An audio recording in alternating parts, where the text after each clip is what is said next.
बघा ही मुलं सगळे हाय करतायत. हे 80 रुपये किती म्हणालात पाव. पूर्ण टाकी आहे ना ती डॅमेज होती.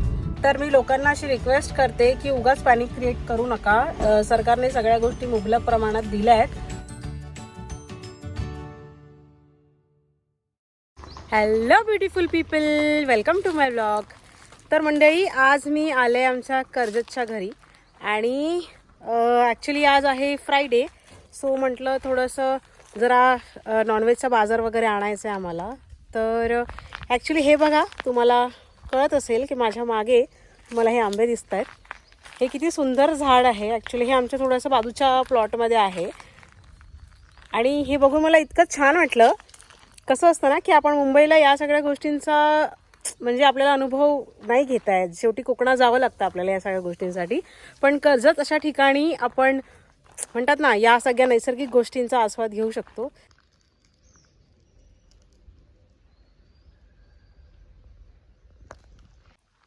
तर खूप सुंदर दिसतंय हे झाड असं पूर्ण आंब्याने भरलेलं. तर ऑफकोर्स आता लोकांचं झाड आहे, तर हे लोकांचं झाड आहे आणि आपण नाही काढू शकत. म्हणजे चांगलं नाही आहे कोणाच्या झाडाचे आंबे काढणं. पण खाली बऱ्यापैकी इथे कैऱ्या वगैरे पडल्यात. सो आम्ही त्या उचलल्या. आता आम्ही बाजार आणायला चाललो आहे. तर हे बघा इथे आहे स्वामींचं मठ. आपला अवसारेचा जो मठ आहे तो. आता आपण निघालोय पुढे नेरळला, जिथे आपल्याला थोडाफार बाजार. ॲक्च्युली आता हे नवरात्र होती ना, ही वाली चैत्र नवरात्र ती संपली आणि बरेच दिवस आम्ही काही मासळी खाल्ली नाही आहे. तर म्हटलं तर गुढीपाडवा आता रिसेंटली झालाय आणि त्याच्यानंतर मग चैत्र नवरात्र पण आता संपली आणि त्या काळामध्ये आम्ही काहीच नॉनव्हेज खाल्ला नाही आहे. त्याच्यामुळे मी म्हटलं म्हणजे खातच नाही बेसिकली. हां, मम्मी म्हणते खाल्ला नाही आहे, नाही खातच नाही आम्ही. ठीक आहे. सो म्हटलं बराच गॅप झालाय, तर मग आज काहीतरी छान असं मच्छी किंवा जे काही चांगलं मिळेल ते आणायला चाललो आहे. असं झालंय की आता इथे ना गरमी सुरू झाली आहे आणि खूप कडक. म्हणजे ॲक्च्युली काय असतं, हा कर्जत असा भाग आहे ना जिकडे सगळं एक्स्ट्रीम असतं. म्हणजे पाऊस असला ना की पाऊस हा कंटिन्युअस पाऊस असतो. तुम्हाला आता जसं मुंबईला थोडा जातो थोडा येतो, इथे असं नसतं. इथे पूर्ण वेळ पाऊस असतो. हिवाळ्यात पण प्रचंड थंडी आणि गरमीत पण प्रचंड ऊन. ऊन म्हणजे असं तुम्ही 1 तास जर बाहेर निघालात ना तर तुमची स्किन टॅन होईल आणि ती पुढचे 4 महिने क्लीन नाही होणार. अशा प्रकारचं टॅनिंग होतं. सो आता मी तर काय सनस्क्रीन लावलंय थोडंसं आणि नंतर आपला हा कॅटाईवाला चष्मा पण घातलाय. हा मला फार आवडतो हा चष्मा. तर आता असं तयारी छोटीशी करून निघालोय आम्ही. बघूया आता पुढे काय. आणि मला CNG पण भरायचं आहे, कारण बरेच दिवस झाले आम्ही CNG सुद्धा भरलं नाही आहे. ते जवळपास काही नाही आहे ना, त्याच्यामुळे आम्हाला नेरळला वगैरे जावं लागतं किंवा कशाही साईडला जावं लागतं CNG भरण्यासाठी. आणि जे आता सरकारचं चाललंय, जे काही लॉकडाऊन वगैरे प्रकार आणि जे काही प्रचंड गर्दी सुरू आहे सगळीकडे, म्हणजे पेट्रोल भरायला गर्दी, सगळ्या गोष्टींना गर्दी. त्याच्यामुळे आम्ही म्हटलं की आपण निवांत जाऊ, काही घाई नाही आहे एवढं. गरजेपुरतं माझ्याकडे पेट्रोल वगैरे होतं. सो आज म्हटलं आज आहे टाईम, तर आता CNG पण भरून येऊया. इथे बघू शकतो आपण हा रोड आहे, हा एक्सपांड करायला घेतला. म्हणजे पहिला हा म्हणजे 1-2 गाडी जाण्यापुरता रस्ता होता, म्हणजे एक 1 वेज आय थिंक असं समजू शकतो आपण. आता जरा ह्यांना एक्सपांड करण्याचं काम चालू आहे. म्हणजे हा खूप डेव्हलपिंग एरिया आहे बेसिकली. इन फ्युचरला एक पुढच्या 5 वर्षात जर तुम्ही बघितलं तर तुम्हाला इकडचा पूर्ण कायापालट झालेला दिसेल. तर बघूया आता कसं काय होतं यांचं काम. पण ह्याच्यामुळे काय होतं, रोज जे रहदारी करणारे लोक आहेत ना त्यांना प्रचंड त्रास होतो याच्यामुळे. कारण रोजचं खडखड खडखड खडखड खडखड अशा पद्धतीने तुम्हाला ट्रॅव्हल करावं लागतं. तर आहे आता परिस्थिती, काय करणार, सहन करायचं. इथे आपण बघू शकतो हा जो इथे हा ब्रिज आहे ना, ही पूर्ण उल्हास नदी आहे. तर पावसाळ्यामध्ये ही ऑलमोस्ट ना हे पूर्ण वरती भरतं. म्हणजे हे जी कडा आहे तिथपर्यंत तुम्हाला पाणी भरतं. त्याच्यामुळे आता काय केलंय यांनी, इथे हा नवीन ब्रिजचं काम चालू केलंय. आता ह्याला पण आय थिंक या म्हणजे डिसेंबरपर्यंत तरी व्हायला पाहिजे अशी अपेक्षा आहे. कारण हा ब्रिज खूपच तसा हे झालाय, मोडकळीस आलेला आहे. पण हे पण काम जोरात चालू आहे आता आणि या कामासोबत हा रोडचं पण काम चालू आहे. सो अशा दोन्ही गोष्टी करायला घेतल्यात. लेट्स सी कसं काय होतंय. तर ॲक्च्युली झालं असं की आम्ही आलो मासळी बाजार बघायला, पण आता इकडे एक एक सामान घेता घेता इतका लेट झाला आहे ना आणि भूक लागली आहे. तर मग आता पुन्हा घरी जाऊन कधी बनवणार. त्याच्यामुळे मी विचार केला की आत्तापुरतं बिर्याणी वगैरे घेऊ आणि मग संध्याकाळी छान मच्छी करू. तर इकडे ना निराच्या स्टेशनजवळ A1 म्हणून एक बिर्याणी सेंटर आहे. तिकडे खूप चांगली बिर्याणी मिळते. म्हणजे आम्हाला जेव्हा पण बिर्याणी खायचं मन होतं ना आम्ही इथेच येतो. आता ॲक्च्युली बिकॉज ऑफ हे जे सिलेंडरचं आणि काही इश्यू चालू आहेत त्याच्यामुळे त्यांनी थोडंसं रेट्स वाढवले गेले आहेत. जनरली आधी थोडं स्वस्त होतं असं मला वाटतं. त्यांना म्हटलं आता रेट विचारल्यानंतर मला कळलं की थोडंसं महाग आहे. पण ठीक आहे, म्हणजे आता सगळीकडेच ती कंडिशन असल्यामुळे काय करू शकतो आपण. तर आता मम्मीने ऑर्डर दिली आहे, ते आता पॅकिंग करून देत आहे. आता अजून पुढे पुढे जायचं, एक एक कामं करायची आहेत.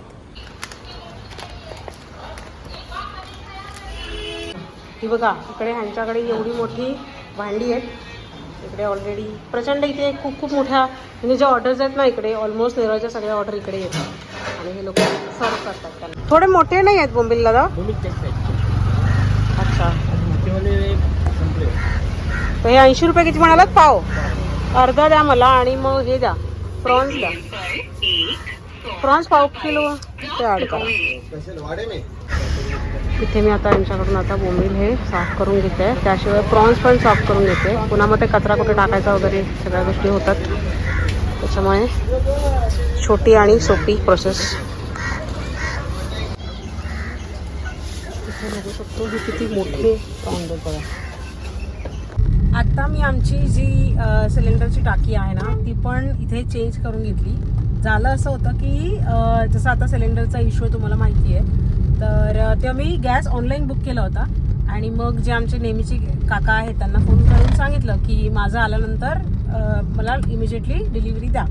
तर ते सुट्टीवर होते आय थिंक आणि त्यांच्या बदली तिसरी व्यक्ती कोणी आली होती आणि ते आय थिंक म्हणजे त्या इमिजिएटली नाही आले पण नेक्स्ट वीकला ते आले द्यायला.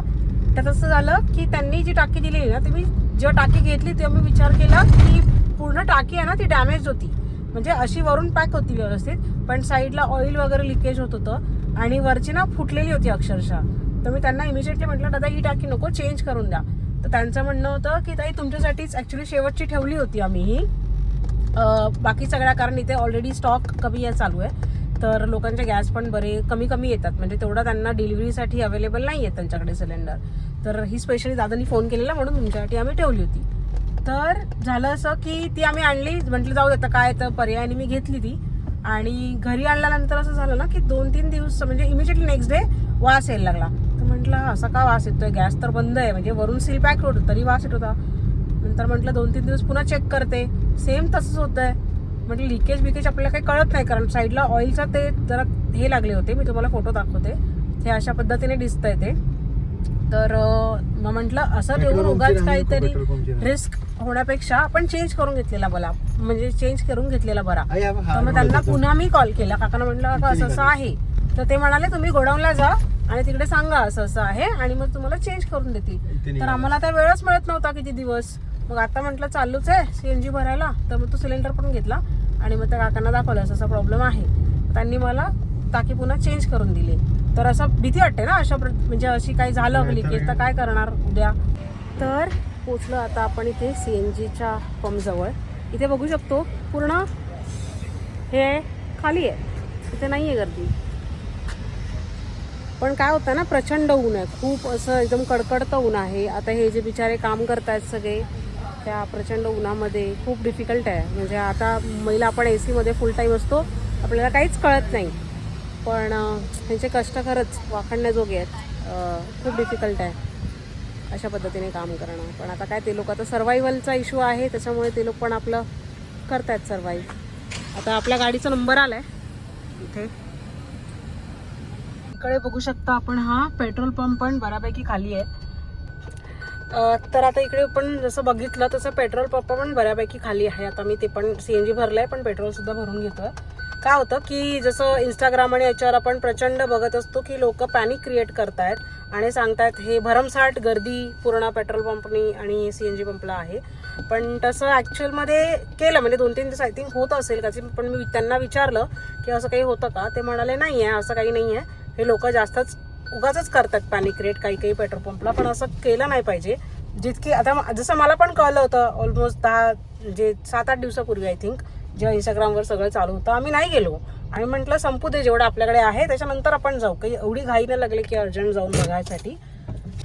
तर मी लोकांना अशी रिक्वेस्ट करते की उगाच पॅनिक क्रिएट करू नका. सरकारने सगळ्या गोष्टी मुबलक प्रमाणात दिल्या आहेत. उगाच ते वेड्यासारखं जाऊन जसं काही संपलंय जगातलं पेट्रोल आणि CNG अशाप्रमाणे वागू नका. थोडा प्रत्येक पेशन्स ठेवावा लागतो प्रत्येक गोष्टीमध्ये माणसाला. आता जास्त पण नाही, मी फक्त 1000चं पेट्रोल भरून घेते आता. तेवढं सध्या पुरतं ठीक आहे आमच्यासाठी. हा ब्रिज आता रिसेंटली बांधला गेला आहे आणि इथे तुम्ही बघू शकता मस्त छानपैकी पाणी वाहत आहे या ब्रिजवरून. इथे पण बऱ्यापैकी हे पूर्ण वरपर्यंतच भरतं, पण ठीक आहे आता गव्हर्नमेंटला आय थिंक मध्ये कळायला असावं म्हणून हा एक ॲक्च्युली तिकडे कच्चा पूल आहे त्या साईडला समोर तुम्ही बघू शकता आणि हा आता नवीन कन्स्ट्रक्ट केलाय.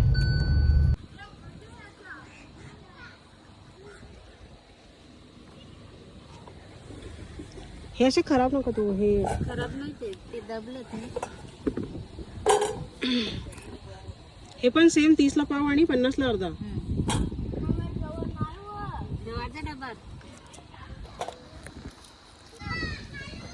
ॲक्च्युली आमच्या इकडे ना एक असं स्वामी समर्थांचं जे मंदिर आहे ना त्याच्या मागे थोडंसं तळं टाईप एक वाहतं पाणी आहे बेसिकली. हे इथे छानपैकी मुलं मस्त स्विम करतायत आणि इथे मी आता त्या म्हणजे म्हणजे रस्त्यावर ना काकी बसल्या होत्या तर त्या कैरी आणि चिकू वगैरे घेऊन आता एवढ्या उन्हामध्ये बसल्यात तर म्हटलं जाऊ दे त्यांचं पण थोडंसं धंदा होईल ना. त्या ह्याच्याने कैऱ्या ॲक्च्युली आमच्याकडे बऱ्याच आहेत, आमच्या ते पडलेल्या वगैरे पण मिळतात आणि अशा झाडं पण जवळपास आणि विकायला पण आहेत. मी काल येताना स्टेशनवरून घेतल्या होत्या.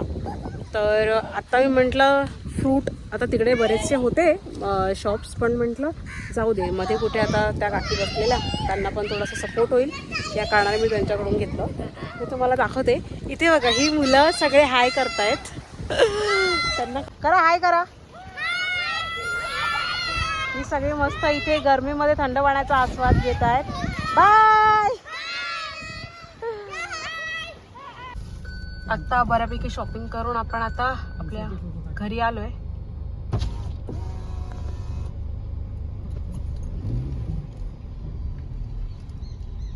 इकडे तुम्ही बघू शकता मस्त फणस सुद्धा लागलेले आहेत या साईडला.